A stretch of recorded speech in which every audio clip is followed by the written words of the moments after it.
tired of Zoom meetings. If I could go in person, I'll comment first. That's what I prefer. And we're live. Okay. All right, it's 7:01. This meeting, the March meeting of the Jefferson County Emergency Services Agency is called to order. We're on video conferencing and we have some people live in the studio. Roll call, sign-in sheet, done. We have a confirmed quorum, done. Next item of business is the Pledge of Allegiance, and Tony Troxel will lead us.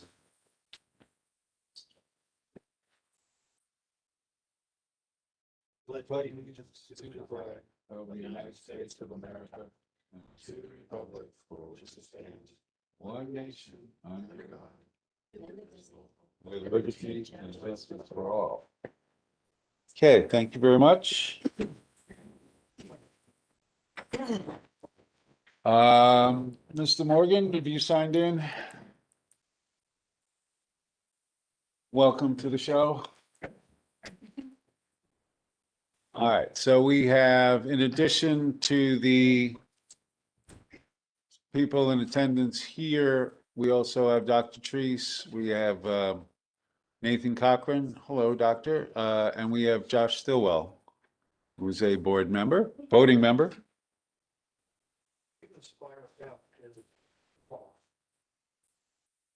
And we have Bob Foss as well. Okay, great. All right. So the next order of business is the approval of the minutes from the February 16th meeting. Any discussion? Motion to approve? So moved. We have a first. Do we have a second? Second. We have a second. Any discussion about the minutes? All those in favor, please say aye. Aye. Any opposed? It carries unanimously. So today's 16th. There you go. Yep. Next is a progress report, and we do not have Bob Foss here. He's on. Oh, yes, he is. Yes. I Hi. am here. Okay, great. Well, you're the liaison, so we turn the floor over to you.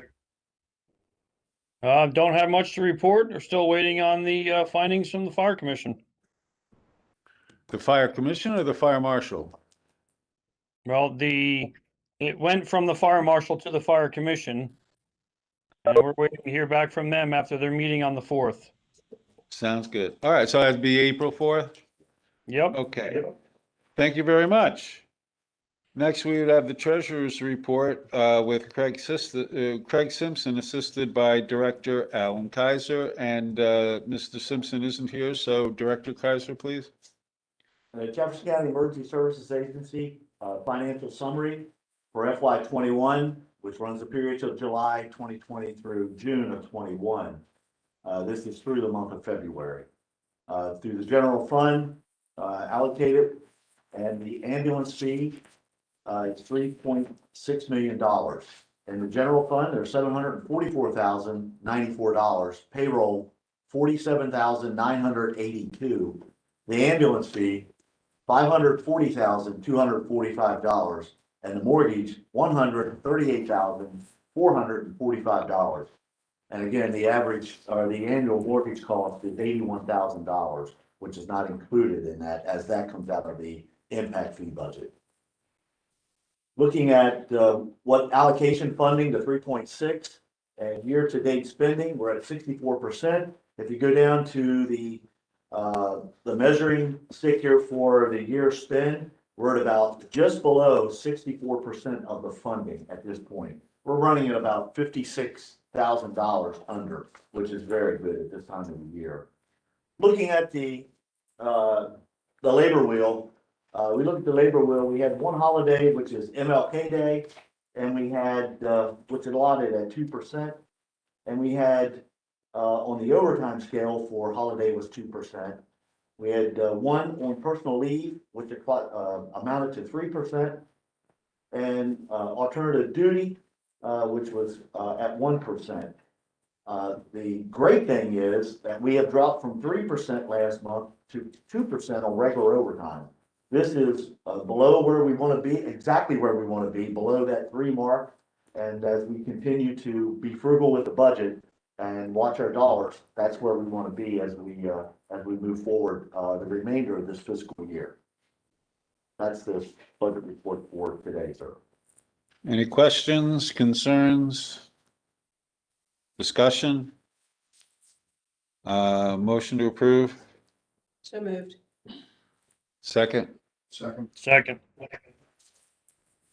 Any further discussion? All those in favor, please say aye. Aye. Anybody opposed? Carries unanimously. Chairman's report, there is none for this month. Moving on to the association report with Chief Ross Morgan. Want to hear me? Just a couple things, at the past meeting, we unanimously accepted a report from the Standards Committee that was, given to us. We accepted it as written with no exceptions. We just did that for a matter of record for our meeting. That was a standard report for Company 5, I'm sorry. And then we discussed some OGs that we need to, review and update. We went on to talk about some nature codes. Joe Murphy from the Communication Center was there, very cordial and very helpful. So he provided us a updated list of nature codes. We're gonna review that to see if we need any changes or updates with that.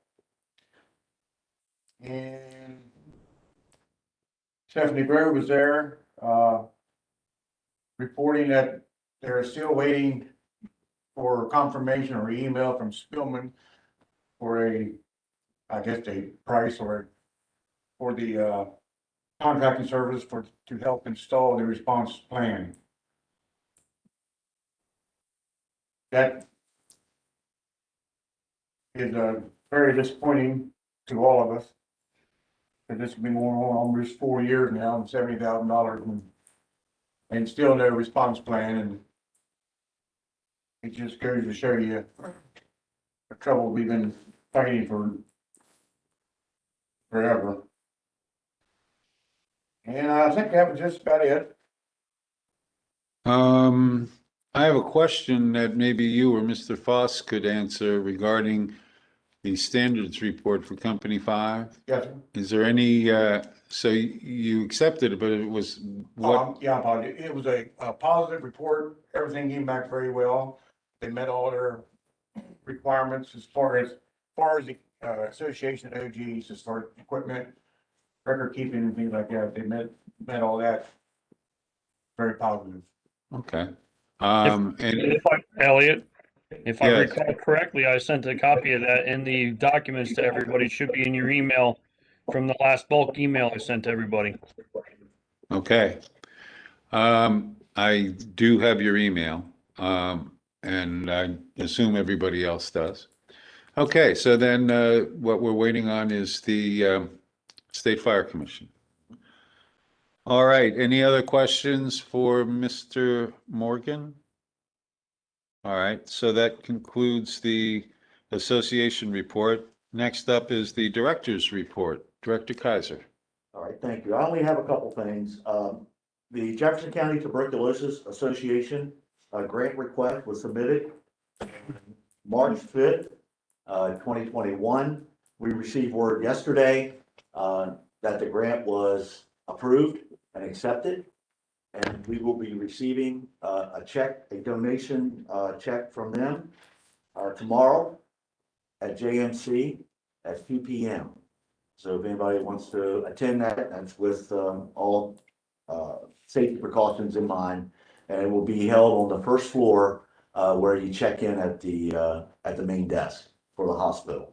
But that's at 2 p.m. tomorrow. That grant money was for right around $10,000 for respiratory equipment. The FEMA grant update, hopefully this is the last update I have to give you. On February 17th of 21, we received a letter of financial monitoring review and certificate that there were no issues or corrective actions or question costs on the grant as it's closed out now completely with FEMA. That's directly from DC, from the FEMA financial section sheet. That was dated on 2/17/21, so that's complete. Thank you, that's all I have, sir. Okay, thank you very much. Any questions or concerns regarding the director's report? Okay, board member requests, we have none. Unfinished business, we have none. We have new business. Now, there are 3 items on the new business docket, and 2 of them are going to require executive session if the board so deems so. So let's turn it over to Commissioner Jackson regarding ESA staff coverage and assignments. Yes, so I put this on the agenda. I know the ESA had requested 7 staff positions for fiscal year 22. We only approved 3, so I know that poses a challenge with some of the staffing coverage. So I wanted Mr. Berner to talk to us about what challenges are posed, and then I have an opinion from the commission, but I wanted him to present the challenges first. With 3 people and not the 7, we were really excited about the 7 because it would have been the final step in our goals and not have anyone working alone, which we feel like is not only a pretty significant safety risk, but there's definitely safety in numbers and some of the sketchy things that our crews find themselves involved in. Being alone, and I've been there. I can tell you a story, but we won't. It's just not safe. And number 2, when we have one person working alone anywhere, we really don't make an impact on response times because that person, unless there is a volunteer handy to drive them or go with them, they can't go. They're sitting still. So you don't gain a lot by having a person there alone. You really need 2. So that was the goal. We were going to do that with 7 people. That's exactly what was going to happen. We were going to be able to finish out everywhere we have someone now. There would be 2 someones. With 3 people, that just simply can't happen. We can't accomplish that. So I would like to make a motion, which includes a recommendation from the county commission for the board to consider. And that is to make a motion to direct Mr. Kaiser and Mr. Berner to evaluate staff and assign based on call volume and demand. So Do we have a second?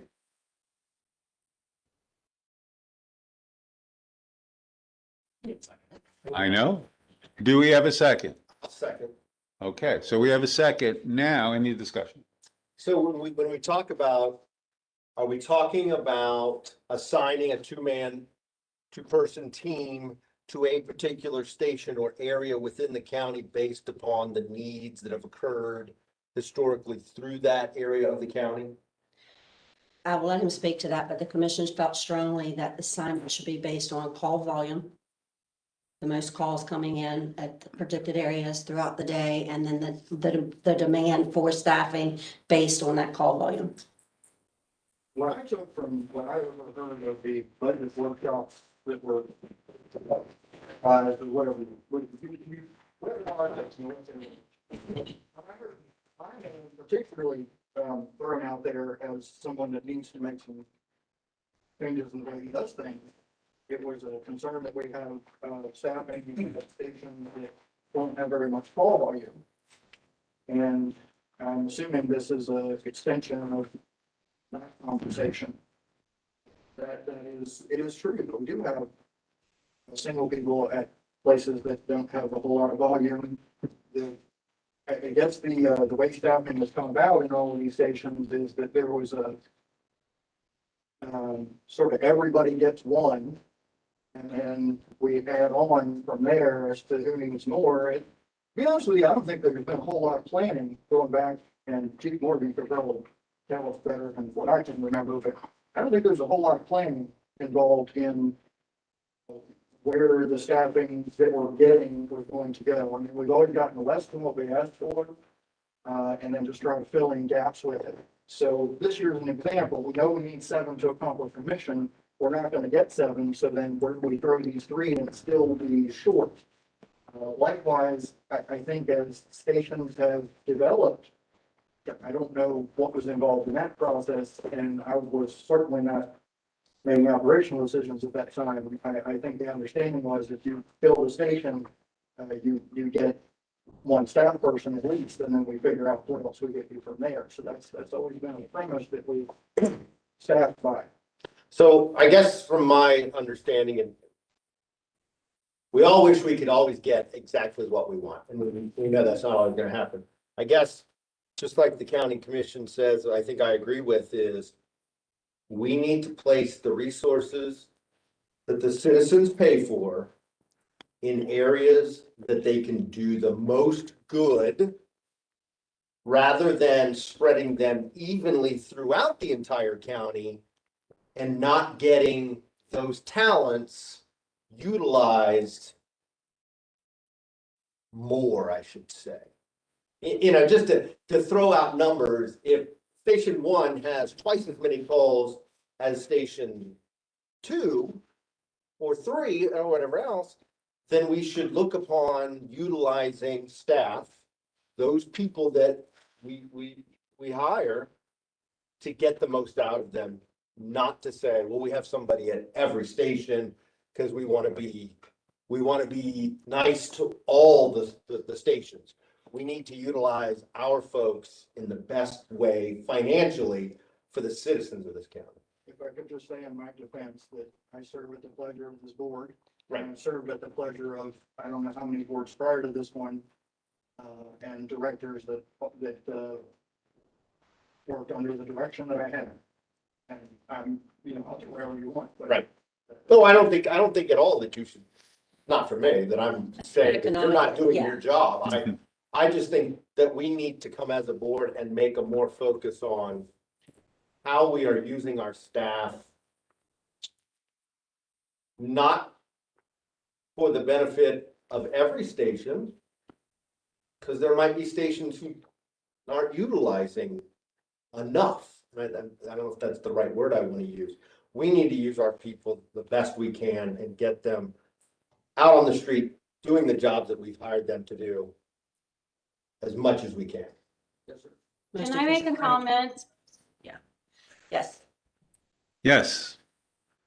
So I go to the emergency command meetings every month, and they have a new system now, and I get a report every week about where the calls go and to which areas and who's used most. So we actually have a very accurate way now to track where we need our staff most.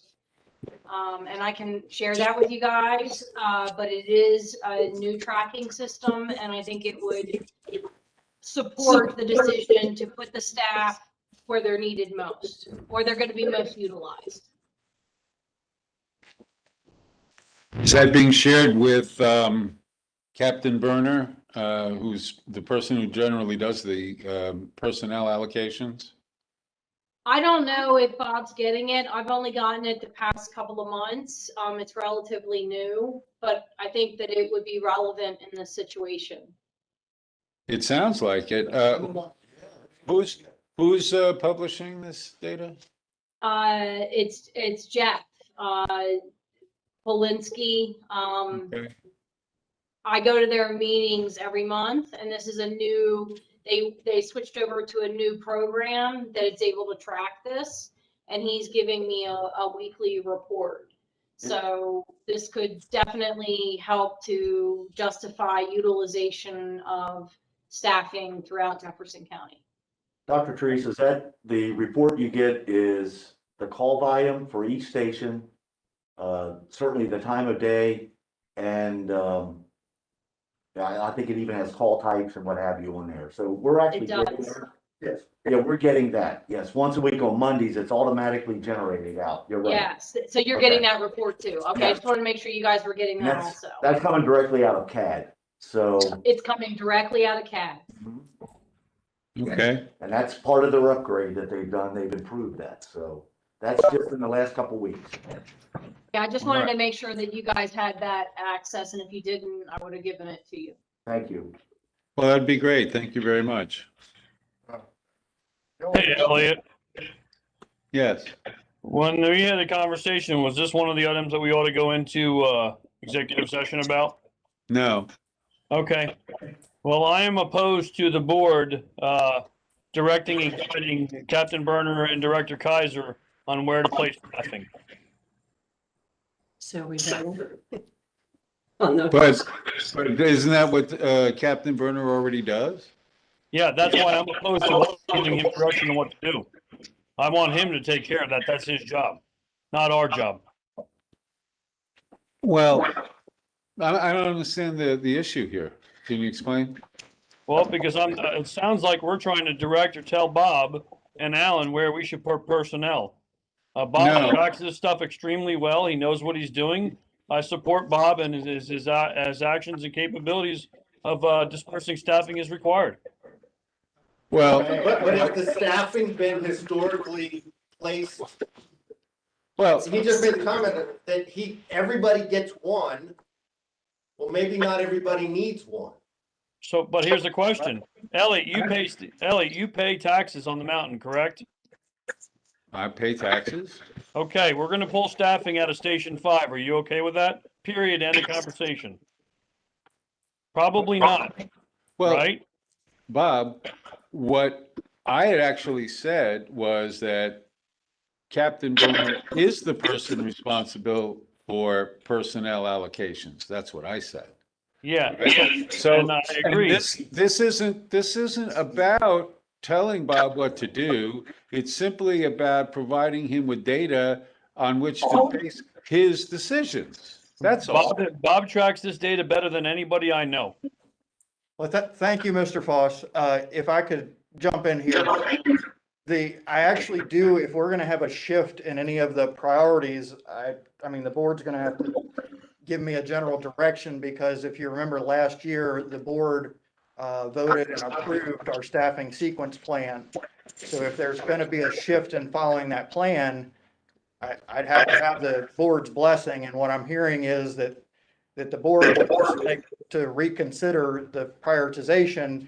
And I already had heard that when my name was brought up at the commission meeting. So I'm not offended. I work for you, and as long as I can put food on the table, I do whatever you want me to do. Yeah. I would just like to say, from what I'm seeing, Bob's doing the right thing. The stations that I'm seeing the reports that need the staffing are getting it. So Yeah, I just want to I didn't mean for me to talk about this report I'm getting weekly to in any way tell otherwise from what Bob's actually doing. It actually supports what Bob's doing. Frankly, Mr. Foss, I'm not understanding where you're getting the idea that we want to tell Mr. Berner what to do, because that isn't what was said at all. Well, if we're directing people he tracks this every single day, and I know for a fact he does. Again, he probably will give you statistics. He could probably show you right now, as of today's date, or pretty darn close, where the calls are run. So I know he's well versed in where people need to go. And I think what we should do is support him and his guidance and direction that he's taking. All right, and what Mr. Berner, Captain Berner, had said was that he welcomes any and all additional data and information that can be supplied to him, with which he can make his decisions. can I just say something? And so the direction or the motion is that they asked for 7 staffing. Last year it was 27, knowing we weren't going to get 27. This year they asked for 7 and county commissions approved 3. We're just simply making a motion to allow him to redirect staff and adjust the staffing plan that utilizes the staff, provides the most efficient coverage throughout the county with the resources that he has. Okay, and I'm fairly confident that he's currently doing that. And we have a second. And so if is there any other further discussion on this matter? I'm just gonna throw it out there, this has always been a double-edged sword. As far as I know, for the past several years, Bob has been doing it by call volume and need. It's coming down to a point in time now where the ESA does need 7 to, as he was saying, put 2 per station. I know it sounds like sometimes some stations are very slow and sometimes they're not, but dealing with fire and EMS, it's a gambling game. You just don't know what's gonna happen. I mean, one of the slower stations could be the busiest one tomorrow. So, I don't know, it, to me, sound like a county commissioner, at first, I got the impression that we're not, or the ESA is not doing due diligence or put him in the right spot, but now they're just they requested it in the right spot. I don't know, it's a very hard decision to make. We're trying to make a So when research. decisions are hard to make like that, you use data, and the data shows that Bob's doing the right thing. That's, I mean, I look at it on a weekly basis. And we have to work with here what, based on what the county commission has already done what it's done. And so we're dealing with it here. And we have a motion and a second. Any further discussion? All those in favor, please say aye. Aye. Any opposed? Carried. Unanimously. Okay. So we now have further new business. And it has come to my attention that there are legal ramifications to this new business. So do I get a motion to go into executive session? Yeah, Sir, and I believe that the motion should state that you're going into executive session to receive legal advice regarding the first point there, the 17C174 case. And second, to receive some legal advice regarding potential liability regarding the last point. The board cannot create policy in executive session, but I believe that you need some legal advice about certain aspects of policy related to the fire department and the ambulance service for some things such as the FLSA issues and things like that. So moved. Right. Do we get a second on that? Or we have a second? All right, and please be, any discussion? All right, please be advised that legal counsel, the director, the secretary, and voting board members are the ones that will participate in the executive session. All those in favor of going into executive session, please say aye. Aye. Anybody opposed? All right, we hereby are in executive session.